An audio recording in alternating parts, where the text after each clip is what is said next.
Hello, everyone. This is Paul, your host of the Generation Latino podcast. First of all, thank you for tuning in. You are listening to season 3, episode 4. I also wanted to say that I hope you had a great Valentine's Day. I know for me, I just spent it with my lovely dog, Charlie, who is the love of my life. But we're not done yet talking about love, okay? In my opinion, February is the month of love. So we're going to keep talking about it, okay? Just because it's also a very popular topic. So, love isn't just about romance, it's about growth, healing, and learning how to show up fully as yourself. In this episode, guys, I sit down with my beautiful, lovely friend, Reshaun Webb, who is actually a very popular guest on my show. We're going to sit down and talk about honesty. We're going to have a conversation about love in all forms. We talk about relationships, self love, emotional vulnerability, and the lessons love teaches us along the way. So, whether you're navigating, dating, commitment, or personal growth, this episode offers real insight and reflection you won't want to miss. Guys, I really, really hope you enjoyed this episode. I always have a fun time chatting with Rashawn, and she is, like I said, a very popular guest. So, if you haven't, please subscribe to my channel. You can find me on Spotify, Apple Podcast, Amazon Music, iHeartRadio. So make sure you're following me on those platforms, please, and leave a review if you can. Anyways, I hope you enjoy this episode. Let's talk about love featuring Reshaun Webb. Love you guys.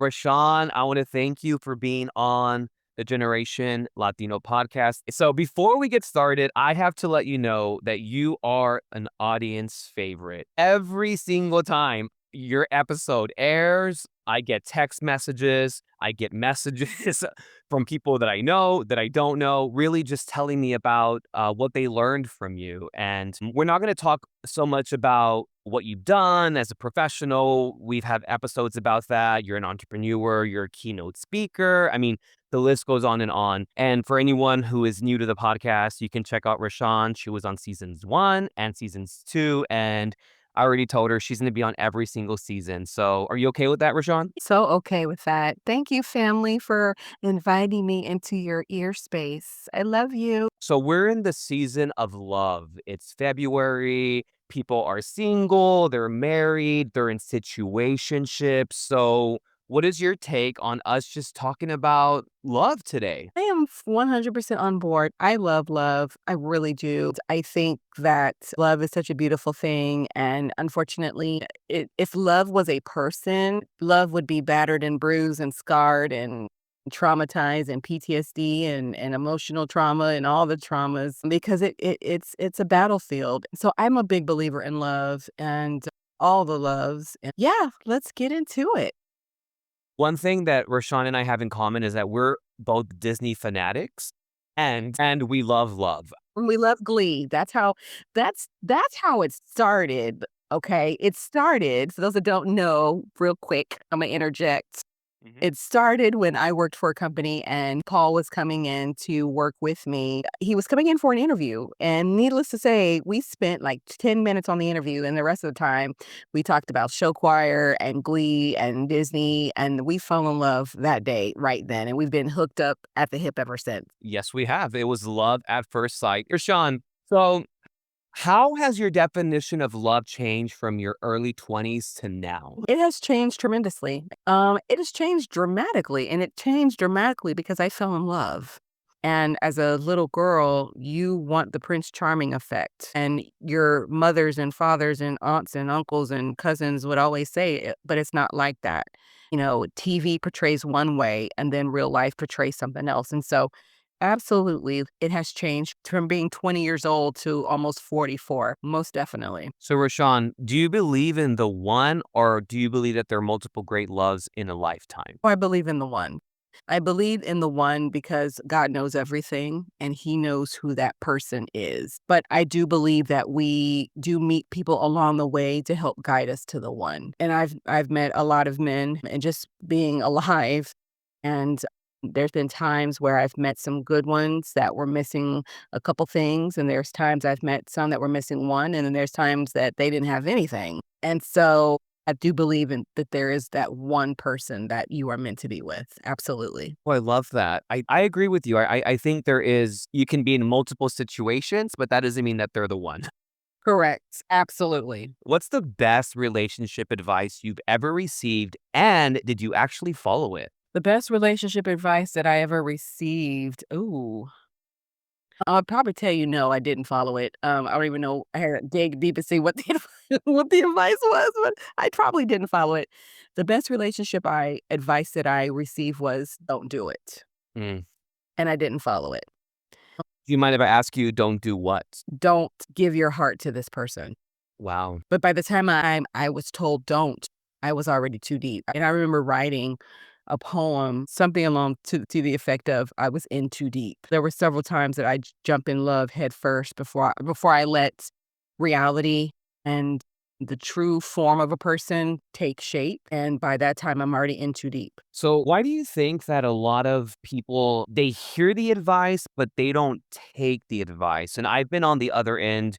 I have a lot of girlfriends, and they're in situationships, or they're with men that they shouldn't be with. But for the woman who's in that space, why do you think they don't take it? They don't take the advice, and if you're listening, I love you, whoever you are and wherever you might be, but I was in your shoes, so I can speak on our behalf. We don't listen because we think we know what we're doing. We don't listen because we think, "Okay, I'm not going to let it go this far. I'm going to pay attention to what, the mothers and fathers before me warned me about. I'm gonna pay attention to it." But when you're in love with someone and they're feeding you all the things that you are longing for, you're not paying attention. You're not.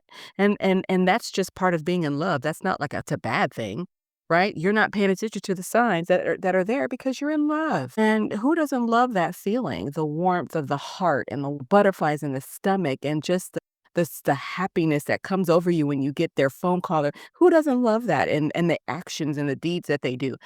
But our mothers and fathers before us went through situations that allowed them to tell us, "Don't do it." And so when I talk to people and I advise people now and I can see ahead of what's gonna happen, whether I've been there or I can physically see it in a vision, I let them know, "Don't do it. This is what's going to happen." And sometimes they listen, sometimes they don't.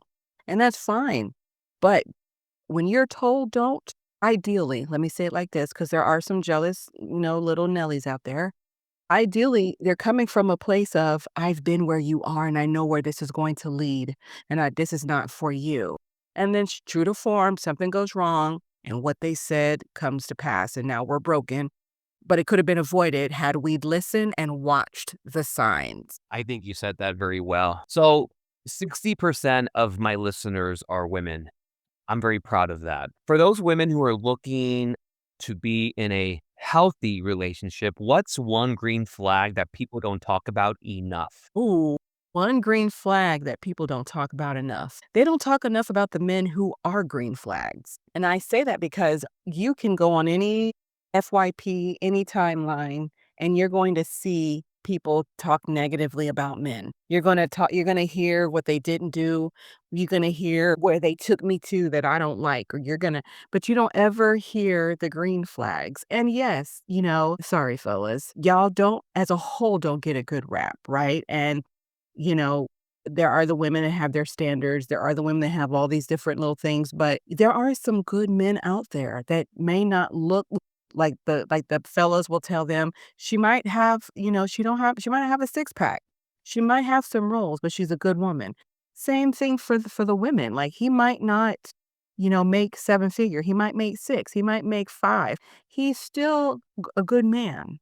We don't look at the guys that have the green flags. That right there to me is what we need to be focusing on. And not even so much looking, right? We spend a lot of time looking that we're tired as women. We're tired. We're exhausted because we're doing all the hunting, all the chasing. Girl, rest yourself. You just position yourself on that recliner cute and let him walk by and see you. Let him find you, right? You out here doing all the chasing. And I'm getting away from the question. You're doing all the chasing and you're tired. Sit down, put your feet up. I was having brunch not too long ago with a group of girlfriends, and one of the girls was telling me, directly told me, I'd rather have a guy look like how I want them to look like and treat me like shit. And I thought to myself, why?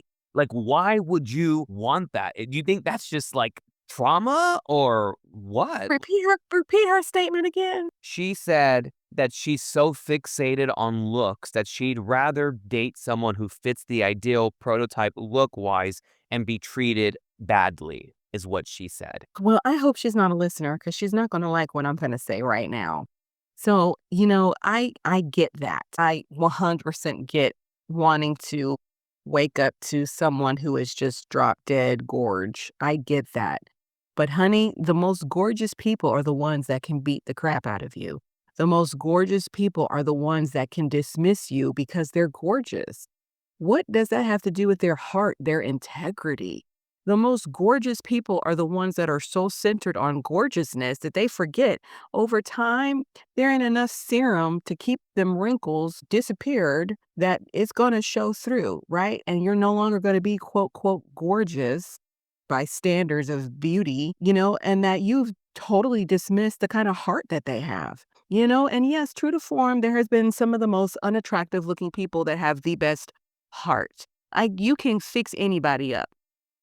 It is about how can we grow together as a couple? Because guess what? I'm just that crazy to want to spend the rest of my breathing days with you.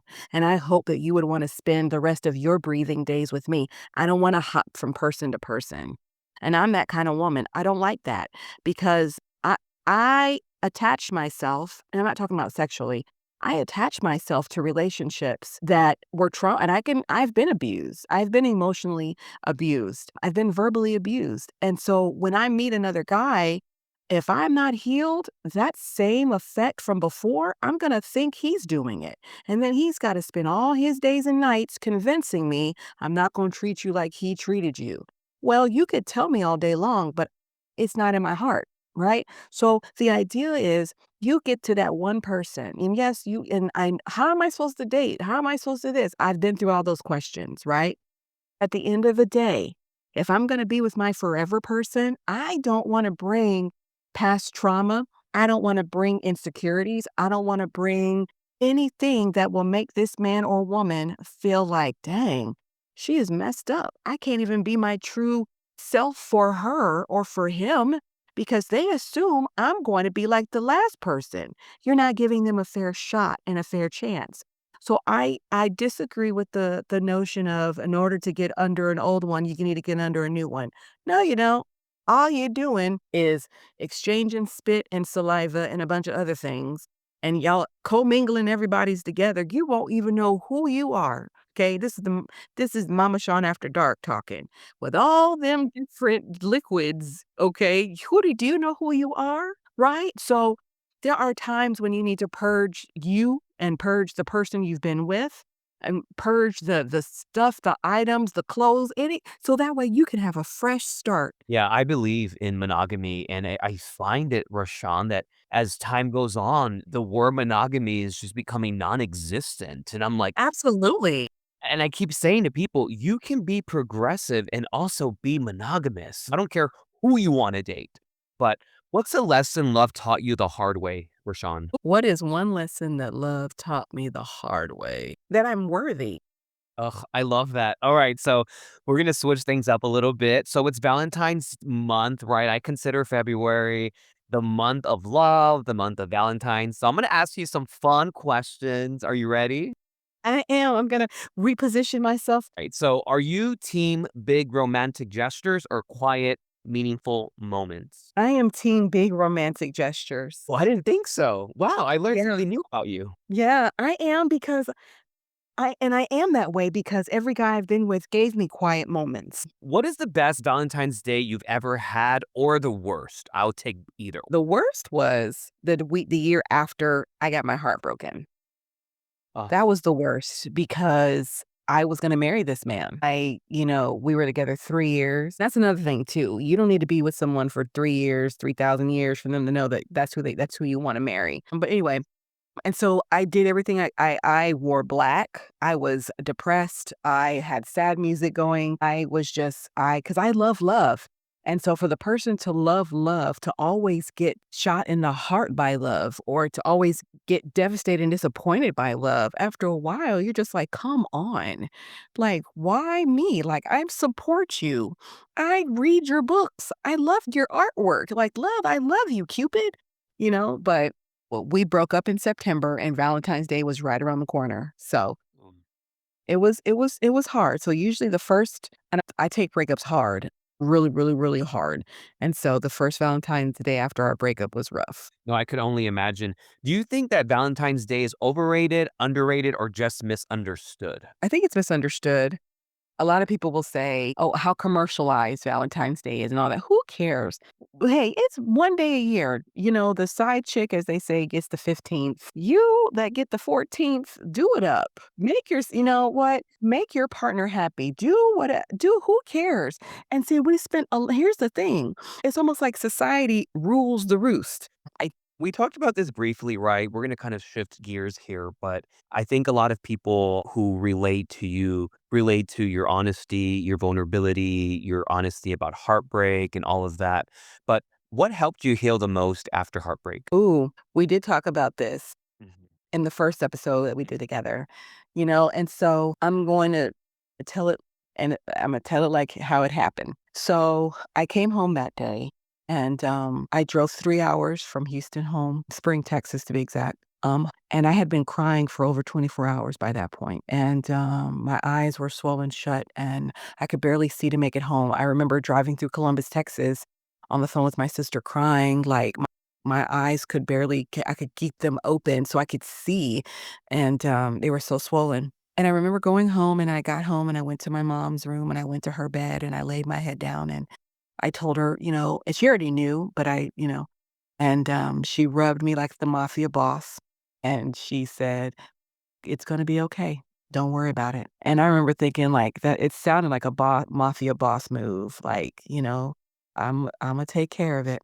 And then I remember some days later, we were sitting at the table, and I told her, "I just feel like dying." I said, "I don't I remember telling my mother, the pastor, I did not want to be here anymore. I don't know how I'm gonna do it, but I know I'm going to do it." And she didn't condemn me and send me to hell or any of those things.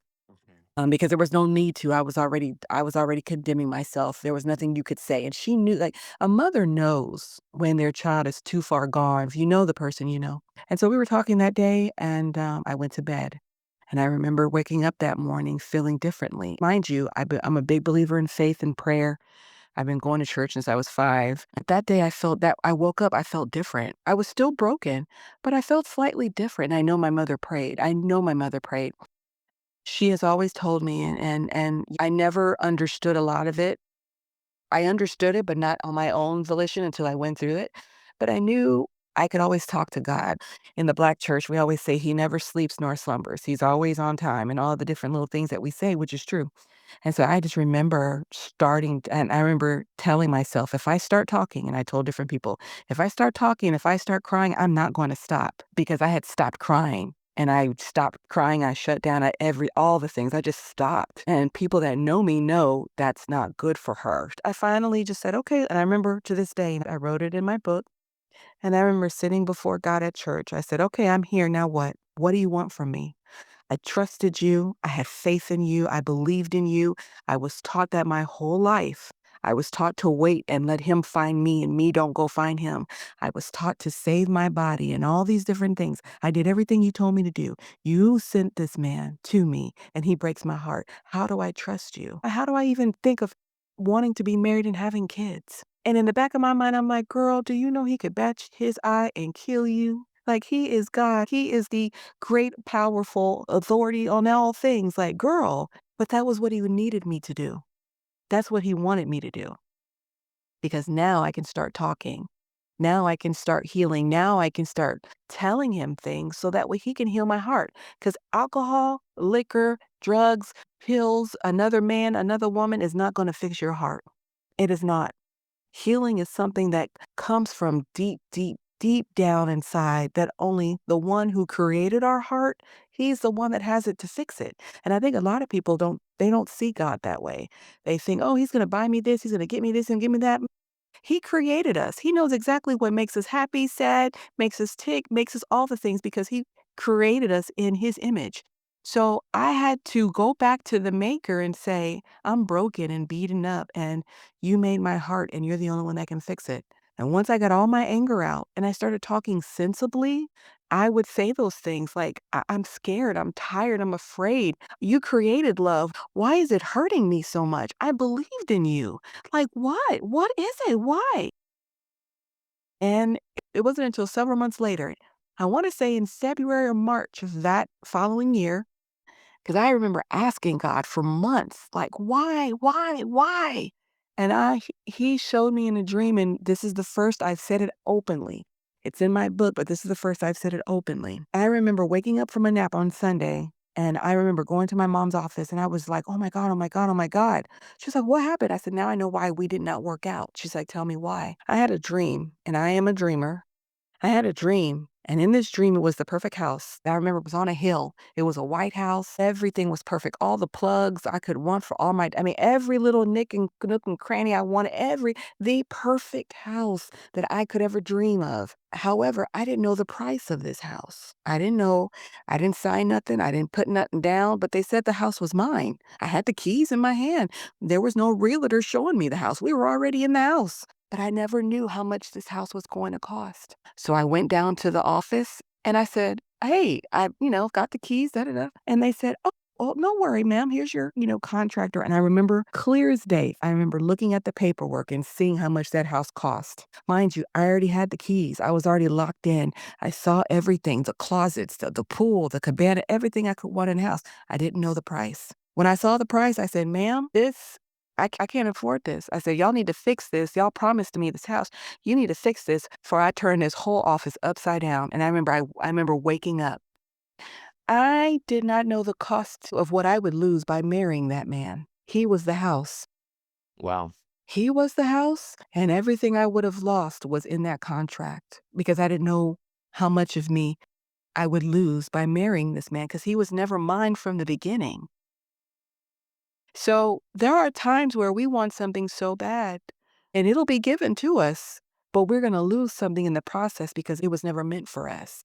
That man was never meant for me. Now, I would have been a great wife to him, but he would have made a horrible husband for me. Now, hear me, I would have been good for him, but he would have been bad for me. So there are times that we, as women, we want something so badly because we've earned it, we've deserved it, we've worked for it. It's close to what we're supposed to have, but it isn't the one that we're supposed to have. Wow. Wow. Quick question. What's something you wish you knew about love earlier in life? Ooh, something I wish I knew.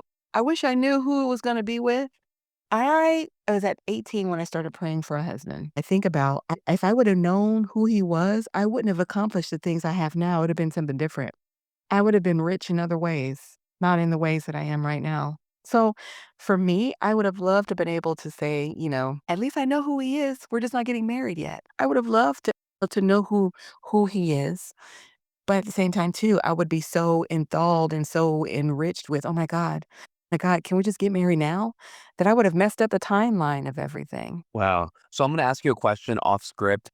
As you were talking to me, all these things came to my mind. You're a businesswoman, you're an entrepreneur, you're a speaker, you're a teacher, you're a director, you're a business owner, all of these things. How do you balance that with the type of love that you want? I don't. How will you balance that with the type of love you want? If he were to ask you, Rashawn, how are you going to balance me and all that you are? I would have to look at, well, I've had these things before you, right? I can't dismiss the things that I've been allowed to do before you came into the picture. So I can't just dismiss them because you're here.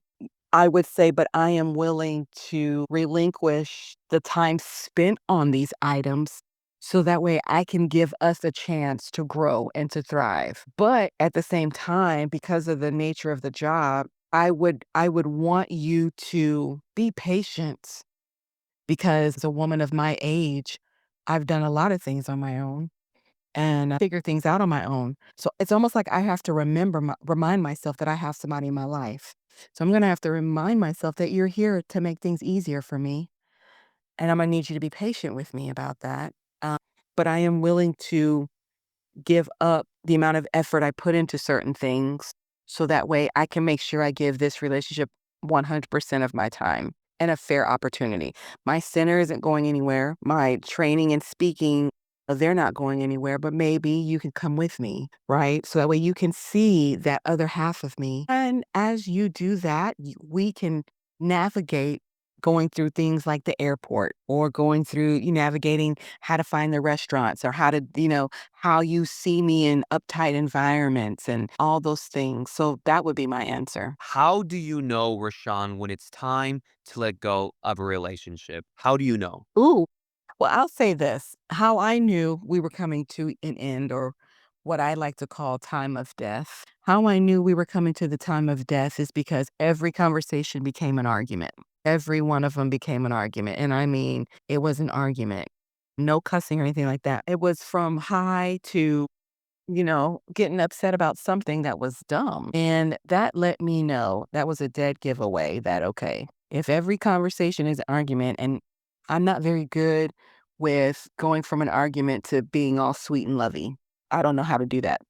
But yeah, every time we were always having an argument about something. And that's how I knew. And especially if you start arguing about little dumb stuff, like, I mean, it could be a myriad of things. Do you think that you can truly love someone else if you're still figuring out yourself? Yeah. Let's put it like this. Until you die, you will always be figuring out yourself. Because you're always going to be learning things. Like, you learn things about me tonight. I learn things about myself every day. And I'm just like, girl, get it together. And I gotta laugh myself off a ledge or something. But that doesn't mean that I can't love because I'm learning about myself. Because guess what? That's just something else that my partner can love about me too. No, I agree. So, we've talked about exes and past, but what is the biggest dating red flag that you ignored? Asking me for money. Girl, Every man that I've been with has asked, except for one, has asked me for money. And the funny thing about it is, my mother sniffed it out and knew before I even said a word. really? Yes, I kid you not. I kid you not. And I never gave her any inclination. I was too busy trying to make sure that I don't give off any vibes that they asked me. Every one of them, except for one. The first guy that I was serious about in my adult years, he was like, I will never ask you for money. He said, in fact, every Monday, I will make sure you have money and lunch every Monday. And he was not the richest at all, but he made sure that I had money every Monday. That's so sweet. Question: how does culture or family shape how you view love and relationships? Ooh, that's a good question.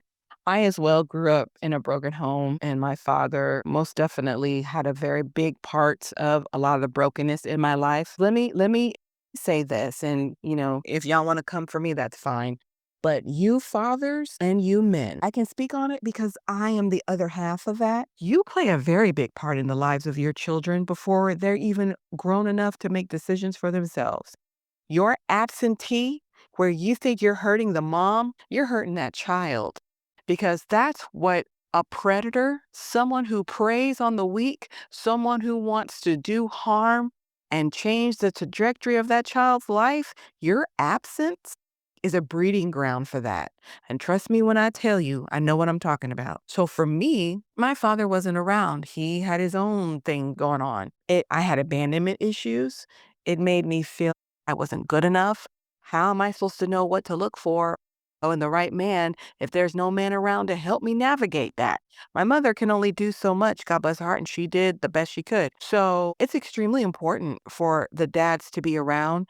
And when they're not, it really does affect. It really, really does because you're going to be the product of your environment. My mother is a strong Black woman who believes in, being independent, doing the things you need to do and when all else fails, you depend on yourself, you depend on God, you do the things you need to do. If there ain't nobody around to do it, you figure it out yourself. So for me, because I didn't have a father, my success has nothing to do with him, not even the drive to do what he couldn't do. He just wasn't there.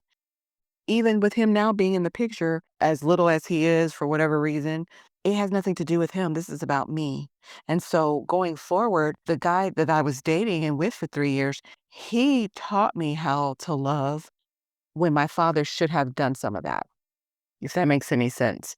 Because the role of a father and the role of a dad in the eyes of God is you are responsible to help rear that child up, teach them how to protect, how to do all the things. That's a responsibility. And unfortunately, there's so many dads that did not do that. And that's between them and God. But as a father, my father's responsibility was to make sure I was taken care of, was to protect me. He didn't protect me when I was almost raped. He didn't protect me when men were making ugly, disparaging comments about my body when they had wives at home. He wasn't there to protect me. So, because my mother taught me how to protect myself, that's what I did. So, it's very important for fathers to be around because that is going to affect, because again, the men are the head of the home. Their job is to protect and make sure that the home is taken care of. They're the mafia boss of their home. The mafia boss don't let nothing come in and penetrate the household. That's what I equate a father to. The father protects. And my father did not protect me. And he and I had that conversation. I mean, he's asked for forgiveness and all the things, but it's very important to have that father around because your father is going to help guide you on this is the kind of man you want in your life. You want a man that's going to do more or better than what I did or did not do as a father. And most men, unfortunately, for whatever reason, they don't want to stick around to help with their kids. They don't want to stick around and make sure that that child is okay in life. So many adults, including myself, have trauma because their father was not there. And they take responsibility to a fault. And I'm like, no, things could have been avoided had you would have stuck around and make sure that I was okay. But you didn't. You were selfish. You wanted to do what you wanted to do. Therefore, there's a generation that don't know their fathers. There's a generation that are out here thugging and having babies and making babies all over the creation, but are not fathers. They're being men. And the women, God forbid, my God, they are laying with anything that will give them attention and love when they are so much more worthy than that. You are more than what's between your legs. God gave you a brain to think across the street and walk away from trauma, walk away from something unhealthy. And I think that's the thing that most people need to come back to. We really, as a culture, and we're not going to because we're so far gone, but we really need to get back to I mean something. I matter. I don't need you to validate that I matter. I matter because God says I matter. Point blank, period. I don't need society to tell me that I matter. I don't need my degrees to tell me that I matter. I don't need, I don't. As long as I know I am doing okay with his approval, that's all that matters. Because people are going to change their opinion about me. They'll change their opinion about me at the blink of an eye. Why? Because I didn't say what you wanted me to say, but I'm still the same person. But I didn't say what you wanted me to say, and so now I'm a monster, but I'm still the same person. So we need to get back to loving ourselves. We need to get back to appreciating ourselves. We need to get back to telling ourselves we are worthy, whether someone validates you or not. And I don't have to validate you to say that you're worthy. I do all of what I do because I'm a cheerleader. I love making people feel wonderful and amazing in that moment with me and them. I love that. I live for that. But at the end of the day, my thoughts of you should not matter. You are the one that has to have those thoughts for yourself, not me. No, I agree, and that's why I asked the question because I feel like so many people go into relationships from broken homes, right? Yes. And they take that energy and that trauma into something, and then they cause their own trauma. So it's this snowball ripple effect, trauma on trauma. And it was interesting. I was having a conversation with somebody, and they were like, "Oh, we're just gonna do couples therapy." And what I suggested, I said, "I think y'all should do y'all's own therapy, fix Mhm. y'all selves, and then come together and work on each other. That's what Yeah. y'all should do because Yeah. y'all are both broken, and that's fine. Everyone's broken in some way. But Yeah. like you said, there is something about not having a positive father or a father in general, but specifically positive, because you can have a father in your life who's worth nothing. But I think it's so important because in my therapy and healing, I've realized a lot of decisions that I've made as an adult was due to the fact of seeing what a toxic relationship was. So Why are my walls high? Why am I not willing to be vulnerable at times when it comes to another person and things like that? So I think it's interesting because I also see a lot of people, men and women, they literally repeat what they saw. Their mother was in a bad relationship and they're literally dating the same person that their mom was dating. I find that so Yes. crazy. And that's because that's all they know. Yep. And that's the thing, it would be just like my parents got divorced when I was young, so there was a lot of things that my mother kept from me and a bunch of other things, but one of the things is when we started going to church or whatever, I started seeing the difference of couples. I started seeing happy couples and I started seeing love and all the things that I did not see at that time in my life. I started seeing it and I'm like, "Okay, this is good." Right? Then all of a sudden as I got older, I started seeing it shift and then you start seeing couples yelling and cussing and screaming and calling each other names and a bunch of other stuff, and I'm just like, "Whoa, wait a minute." And then I started feeling like, okay, because I'm around that, I hated marriage. The idea of marriage scared the bejesus out of me because all I saw was negativity. All I saw was people cutting their partner to the white meat, as they say.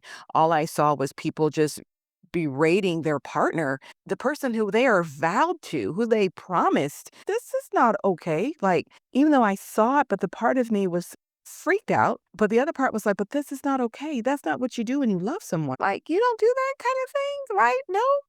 No. Because I see it everywhere. And I get it. Yes, I get it. It's hard to look in the mirror and tell yourself what your faults are, but you have to do it. It's hard. I get it. It's freaking hard to do that, to recognize, like, okay, I'm looking in the mirror. I am a child of a divorce. I have issues, whatever the case may be, trauma. It's hard to do that. But the healing that comes from it is priceless. And for me, I give myself grace to go through the healing process. How do you balance ambition, healing, and dating? Well, I can't heal and date at the same time, so I got to choose a struggle. Okay. I can't heal and date someone. I am emotionally unavailable. And if you're doing that now, how is it going? How's your heart? How's your mind? I totally get that. Rashawn, what advice would you give someone feeling behind in love? Honey, you are not behind because I could easily say I'm behind in getting married and having a baby. I turned 44 in a month and a half. I should have already had a baby. I should have already had a husband, and I tried. And so I dealt with being behind. I dealt with not being good enough to even be considered marriage material. I dealt with all the things you're thinking. I dealt with it. I may not have acted on it, but that don't mean I didn't deal with it. And so over the course of time, I worked on being comfortable where I am at, right? We can make something happen or we can let it happen because it's divine time for it to happen.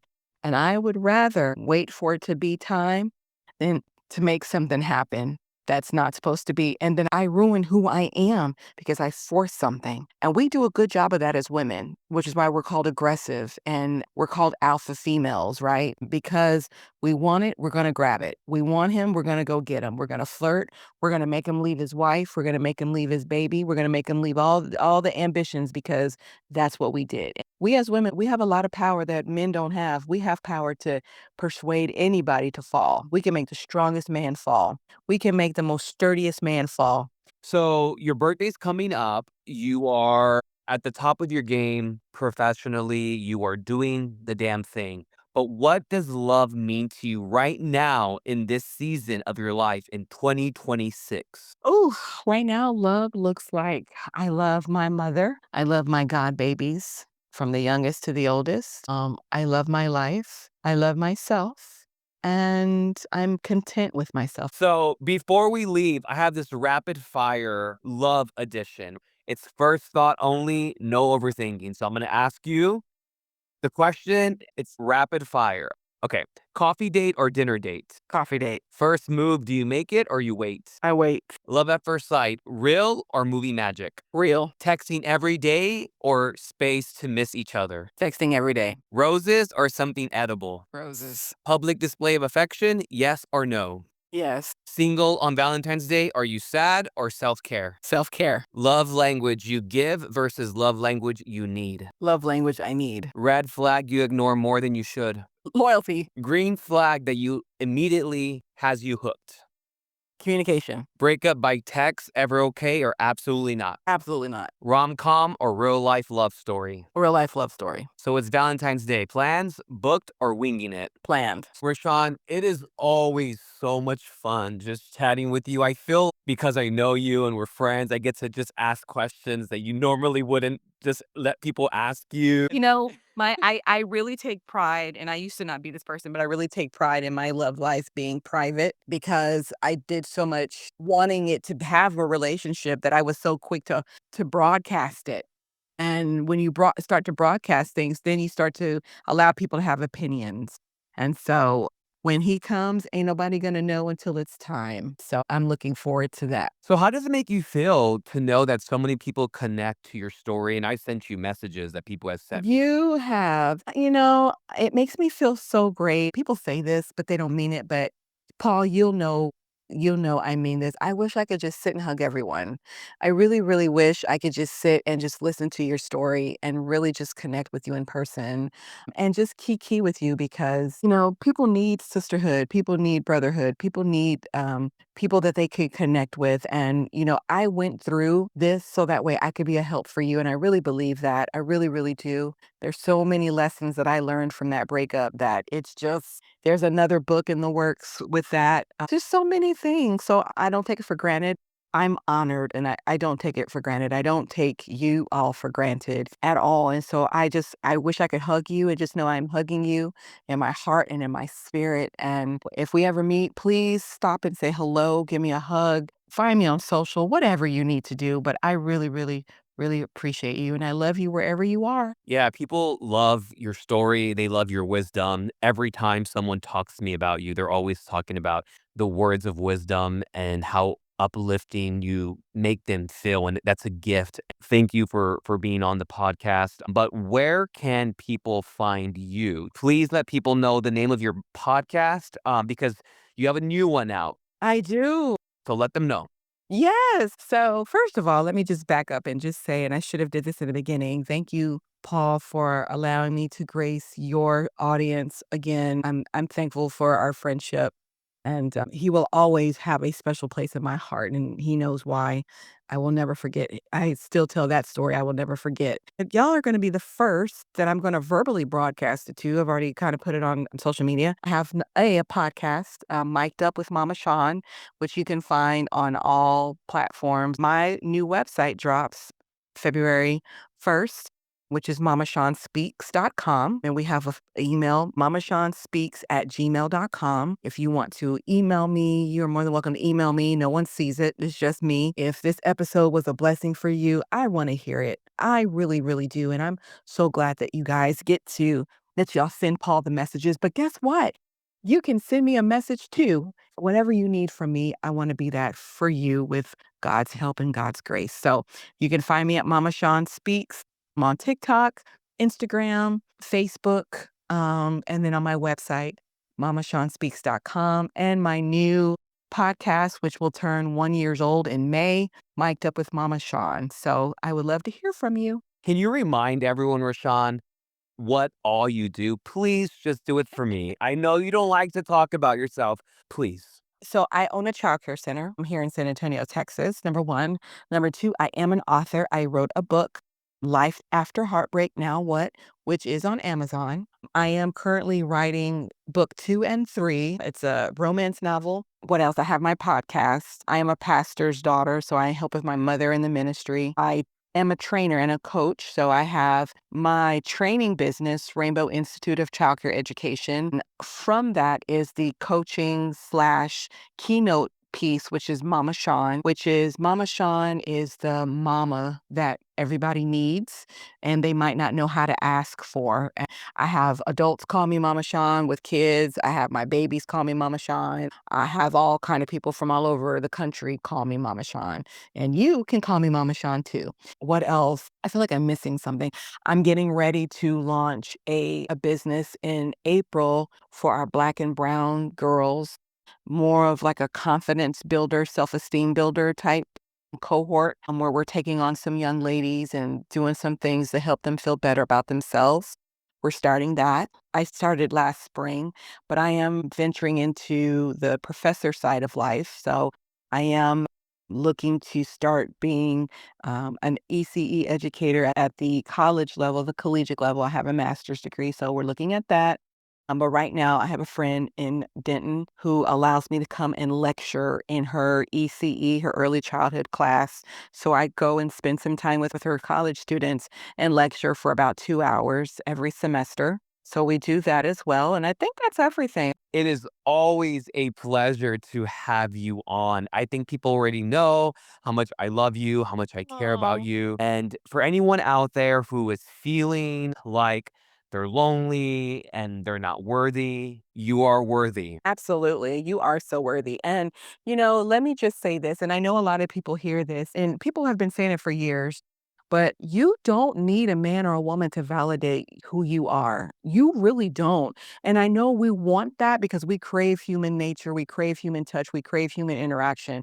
We don't like being by ourselves, just like this penguin's going viral for leaving his pack and fleeing to the mountains. And I think they say that when penguins do that, it's because they're overwhelmed with their colony and they're done with their colony. So homeboy is trekking it to this mountain because he's fed up. We as humans, we want that. We want someone to tell us that we're beautiful and that we're loving and we're worthy. But guess what? You yourself have to look in the mirror, like Paul said earlier. You're the one that's got to admit your flaws. We cannot go through life thinking we don't have any. You're a liar if you think you don't, because you do. But in the meantime, celebrate those flaws. I am Amelia Bedelia. I will take what you said literally. My brain sometimes processes things so differently, but that is who I am. I can't change it. And so whoever I marry has to accept that part of me. So yes, I am worthy. You are worthy. And if someone cannot accept you for who you are exactly as you are, because we like to change ourselves up because we want this man so bad, we want this woman so bad, don't do it. They're not the one for you. You have to appreciate yourself. You gotta appreciate yourself first before you let any man or woman come in your life, because 'cause they're not gonna appreciate you the way you would. And there's the mic drop, everyone. Well, my friend, I love you so very much. And thank you. Thank you for being on the Generation Latino podcast. I love you, friend. Love you too, friend. Bye. Bye.